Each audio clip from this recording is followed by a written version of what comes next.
السلام عليكم، اهلا وسهلا بيكم. يا رب تكونوا بخير.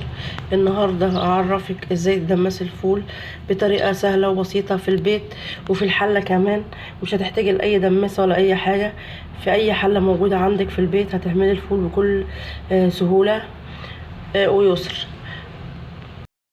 معانا نص كيلو فول نقعاه ليله كامله بالشكل ده كده اهوت، ومعانا وحدتين طماطم وجزرايه ومعلقتين رز وكوبايه فول مدشوش. الفول المدشوش دون منقوع بنفس الوقت ليله كامله يعني. هنبدا بسم الله. هنحط حله على النار فيها ميه بتغلي، وهننزل فيها الفول والمكونات الباقيه. كده انا حطيت الفول في الحله اهيت. هنزل بالاضافات الباقيه اللي هو الفول المدشوش. بسم الله.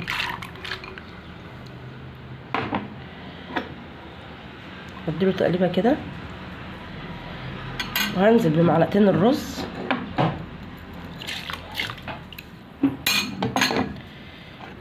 والجزر المبشور. الجزر ده عشان يديله سكارة ولون حلو. وهنزل بحبتين الطماطم هقطعهم شرايح بالشكل ده كده اهوت.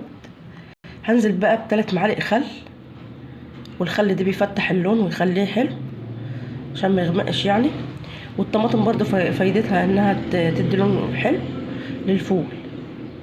والرز يدي سماكة للفول. دي كل الاسرار والتكات في عمل الفول النهارده. كمان لازم كميه الميه تكون اكتر من كميه الفول اللي احنا حاطينه. واذا الميه نقصت برضو هنبدا نزود الفول بالميه اللي بتغلي او الميه السخنه. كده هغطي على الحله واسيبه يستوي تقريبا لمده 6 ساعات تقريبا. وبعد ما يستوي هنشوفه عمل ايه. كده شكل الفول اهوت استوى بالطريقه الجميله دي كده. توفير اهوت ما شاء الله اهوت.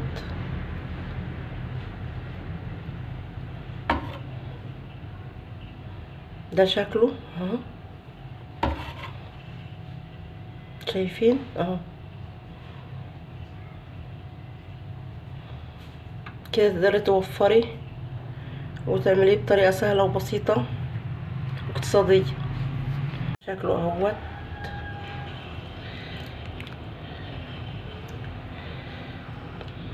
شايفين اهو.